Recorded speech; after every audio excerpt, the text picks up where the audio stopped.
Non, mais nos fameux sous-traitants là, vraiment, au fait, c'est toi qui avais raison. Un homme qui a faim n'est pas un homme libre. Oui, oui, un homme qui a faim n'est pas un homme libre. Voilà nos fameux sous-traitants, ce qu'ils disaient d'Étienne bien avant son arrivée. On peut être bipolaire comme ça. C'est-à-dire eux-mêmes, leur bipolarité là, ou leur bipolarisation là, ça dépassait même ce qu'on nous enseignait en terminale. J'ai jamais vu ça. Voilà des gens qui étaient en train de plébisciter Tidiane Thiam, en train de chanter ses louanges. En train de chanter, on va dire, l'intelligence de l'homme, le charisme de l'homme. Aujourd'hui, il a décidé de mettre tout ce talent au service de la Côte d'Ivoire. Puisque vous vous retrouvez dans l'autre bloc, le discours a changé. Non mais c'est incroyable. Vraiment, ces sous-traitants là, ils ont un incroyable talent. Ils ont vraiment un incroyable talent. Est-ce qu'il aspire à diriger la Côte d'Ivoire? Moi, personnellement, il ne m'a jamais dit qu'il voulait le faire. Et il n'a jamais publiquement aussi dit qu'il voulait le faire. Je pense qu'il y a un passage qui a mis dans le subconscient de beaucoup d'Ivoiriens que ça l'intéressait, notamment en 2020. On l'a vu parler de la Côte d'Ivoire avec un drapeau dans le décor. Donc on s'est dit, mais tiens, finalement, il a peut-être des ambitions. Mais je pense qu'il est le seul à pouvoir répondre à cette question. Moi, tout en étant son frère, je ne peux que me livrer à des supputations. Je n'en sais vraiment rien. Monsieur le ministre, quand on est Tidiane Thiam, neveu d'Houphouët-Boigny, quand on a justement tout donné dans le monde, on a rayonné dans le monde, quand on a cette capacité, on a vu la dernière photo avec Bill Gates, moi j'ai eu la chance de parler avec le président Macron qui m'a parlé de Tidiane Thiam. Quand on a tout ça, est-ce que finalement on ne doit pas chercher à prendre un leadership important dans son pays? Est-ce que la politique de son pays, pour Tidiane Thiam qu'il est, à l'âge qu'il a, après tout ce qu'il a vécu, ne devient pas, surtout quand on est petit-fils d'Houphouët, finalement un devoir, quelque part? Mais je vais vous répondre par une question. Est-ce que vous croyez que c'est uniquement par la politique qu'on peut aider son pays?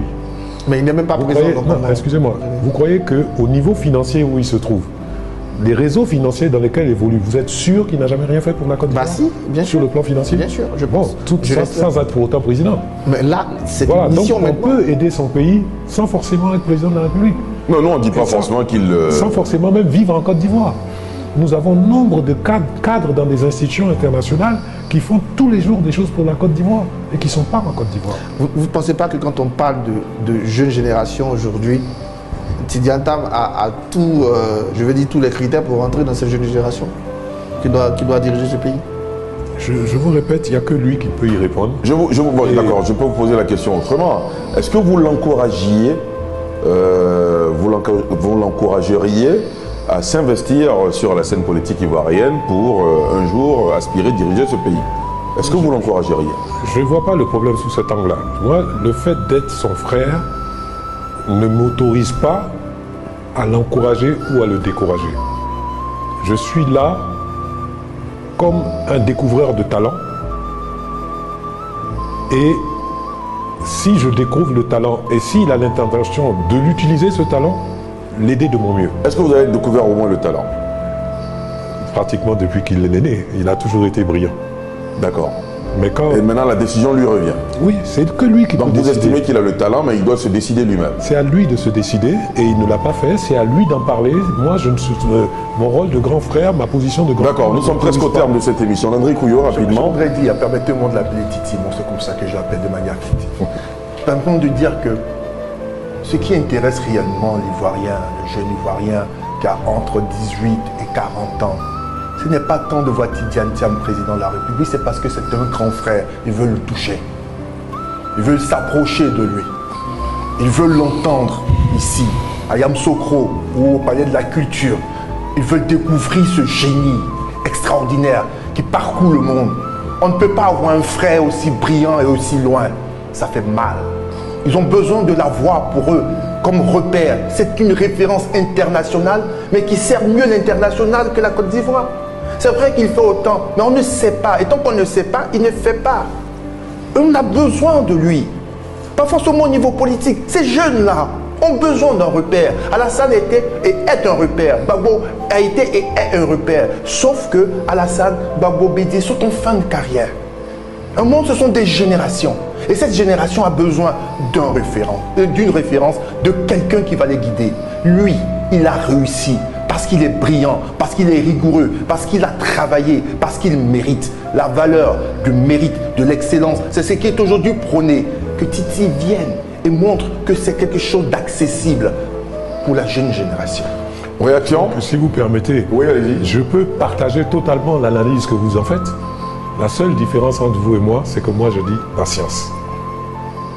Mais nous sommes jeunes. Oui, mais Admettez que mon nous soyons impatients. Mon rôle de vieux, c'est de vous dire patience. Très bien. J'ai été jeune, j'ai été impatient. Et j'ai entendu quelqu'un un jour me dire, si on est rebelle à 20 ans, c'est normal. Si on est toujours rebelle à 40 ans, c'est qu'il y a un problème. Merci infiniment en tout cas pour cette réponse. Merci à vous, monsieur le ministre gouverneur du district autonome de Yamoussoukro. Monsieur Augustin Thiam, merci d'être venu faire le débat avec nous ce soir à la faveur de cette émission. Je pense que vous avez tous écouté. Et juste pour vous dire que la politique africaine, c'est un sac de sorcellerie. Il y a des gens qui disent ce qu'ils ne pensent pas. Ici, là, on voyait des gens qui exprimaient, voilà leur pensée, le fond de leur pensée. Oh oui, oui.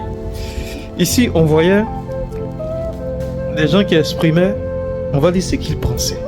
Mais aujourd'hui, la manger cassée a fait que, mon cher, ça a tourné leur cerveau. Ils sont obligés de le faire. S'ils ne le font pas, ils vont leur retirer leur petit pain. Donc comprenez, c'est ça la politique ivoirienne.